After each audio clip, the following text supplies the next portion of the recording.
Is this the money press method? How do you calculate your spread and strike price? That's a great question. I actually had no idea what the money press method was. But after doing some research, yeah, it kind of is.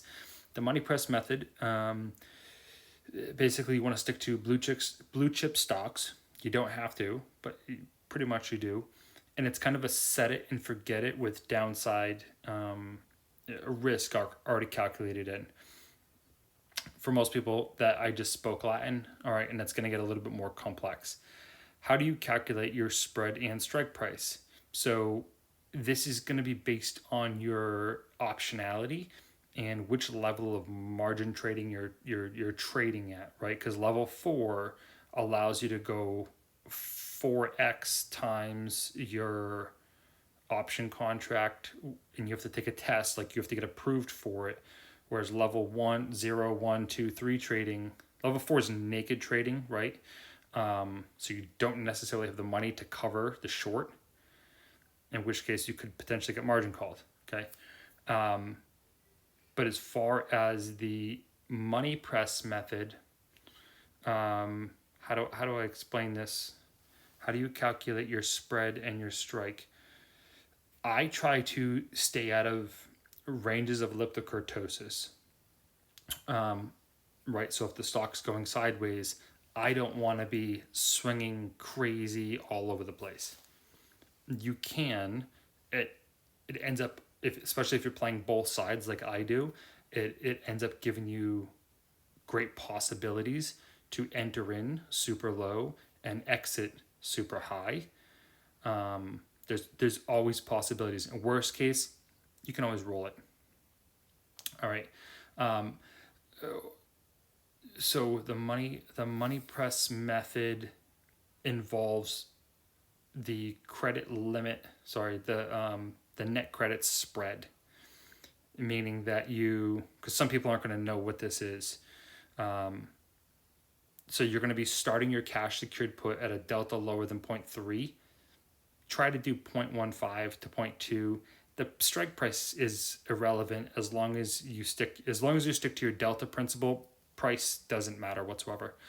So I try to stick to that.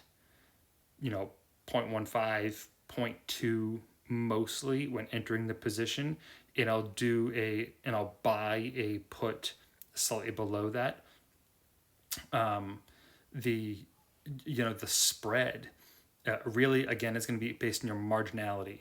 So if you just do the cash secured put, say it's a 10 cash secured put, you're gonna have to your collateralized debt is going to be 2,000.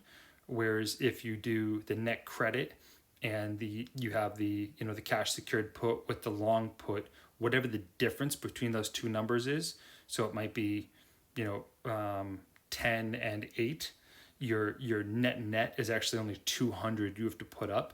So again, it's based on your trading skill.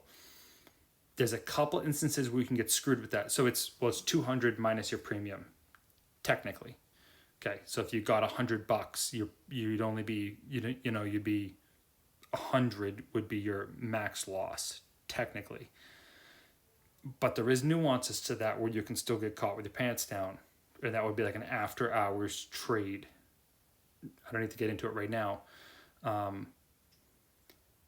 Personally, what I do is I always automate my trades so that when I enter in the put, I preset as soon as I enter, like as soon as I get entered, not when I get assigned, when I enter.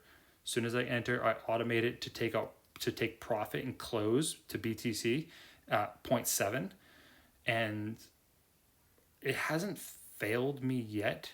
Some people like to wait to 0. 0.8, 0. 0.9, or wait to all the way to expiration. The problem is that you start either getting assigned, or the trade, like, it might go up to 90% and then starts going the other direction. I like to take profits off the table and then just wait for the next day, wait for the next downward position to do it all over again. Worst case scenario, you do get assigned for whatever reason and you cover to call it away. Not that really big of a deal. You make more money, you make more premium, and You start all over again. That's pretty much how. And then again, as soon as on the covered call side, as soon as I reach that, that limit, that 0.7, it just, like I said, I automate it. It just cancels out the contract. I keep the premium, and then I just wait for another position enter. That's really it. It's kind of lazy, but I have determined that any trader worth its salt, as long as you're not doing longs, you should be pretty much all done with your trading in the first 30 minutes of the trading day. That's check it, midway through the day and just see if there's any positions you can enter.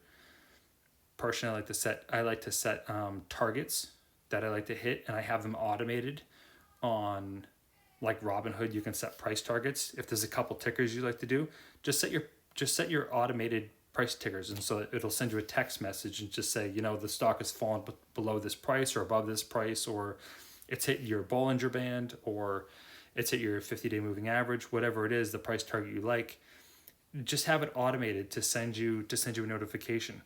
Or you could literally just, if you know that you're going to do, a net credit spread, you could just automate it ahead for like a week in advance, and then just check it every morning. Like if you don't want to do that, you could literally just set the trade up and set a good till filled, and then as soon as it hits your target, you're just hitting. Meanwhile, you're at the beach or on the yacht or on the golf course or whatever else you're doing, and your trading's just being automated for you. That's kind of how I do it. And I just kind of came up, again, I didn't know what the money press method was until you type this. My idea came from the 4 Hour Work Week, the book, and I was like, how do I do this like quick, because I'm not sitting in front of a computer all day. That's my method.